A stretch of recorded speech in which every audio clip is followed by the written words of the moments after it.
અમદાવાદના જમાલપુર વિસ્તારમાં એક અનોખી ઘટના સામે આવી છે।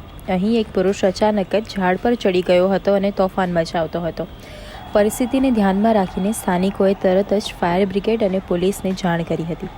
ઘટના સ્થળે પહોંચેલી ફાયર બ્રિગેડ અને પોલીસની ટીમે ભારે જહેમત બાદ રેસ્ક્યુ ઓપરેશન હાથ ધર્યું હતું। અંતે માનસિક સંતુલન ગુમાવનારા વ્યક્તિને સલામત રીતે ઝાડ પરથી નીચે ઉતારવામાં સફળતા મળી હતી।